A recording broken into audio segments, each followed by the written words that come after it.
তো আমরা যে free fire, PUBG, call of duty এগুলো খেলি, এগুলো কিন্তু সবই ব্যাটেল রয়্যাল গেম। তো বন্ধুরা, আগে জেনে আসি এই ব্যাটেল রয়্যাল গেমের উৎপত্তিটা কোথা থেকে।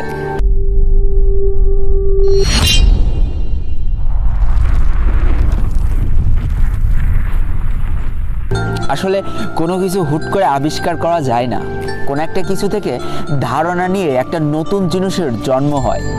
তেমনই বন্ধুরা, মিশন ইম্পসিবল নামে একটা মুভি ছিল, যেটাতে একটা আইসল্যান্ডের মধ্যে কিছু মানুষ আটকা পড়ে যায় এবং একটা পর্যায়ে যে তাদেরকে বাধ্য করা হয় একজন আরেকজনকে হত্যা করার জন্য। এমন চলতে চলতে সর্বশেষ যে বেঁচে থাকে সেই হয়ে যায় জয়ী। এখান থেকে মূলত এই ব্যাটেল রয়্যাল গেমের জন্ম। এবার আসি আমাদের সকলের পছন্দের ফ্রি ফায়ার গেমটার কথায়।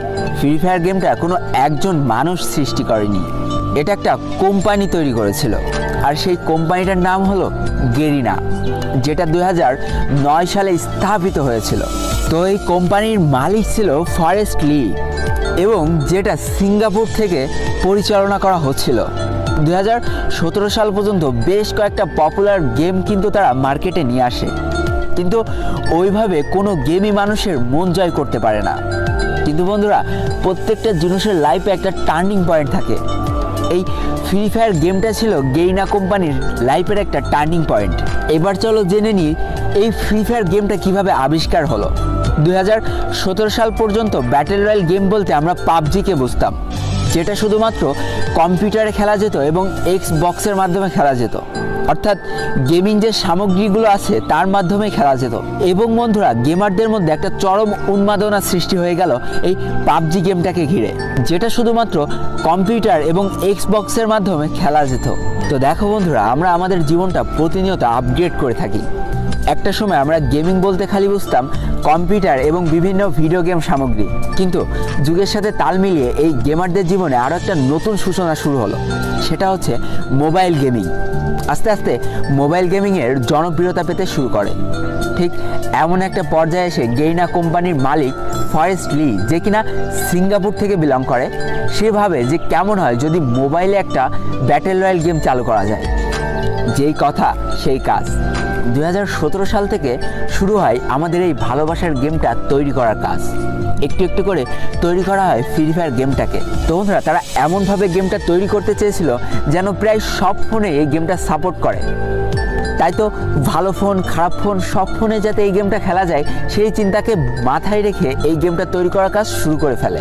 2017 সালের মাঝামাঝি অবস্থানে এই গেমটার বেটা ভার্সন লঞ্চ করা হয়, অর্থাৎ কিছু মানুষের মধ্যে এই গেমটাকে সীমাবদ্ধ করে দেওয়া হয় এবং যারা খেলে এই গেমটার ভালো ও খারাপ দিকটা তুলে ধরে, যেটার পরে ভিত্তি করে এই গেমটার আরও নিখুঁত করে তৈরি করার কাজ শুরু হয়ে যায়। 2017 সালের 4 নভেম্বর চলে আসে এই গেমটার লঞ্চ করার সেই অন্তিম দিন, যেদিন এই গেমটা হাজার হাজার মানুষের মধ্যে ছড়িয়ে দেওয়া হয়।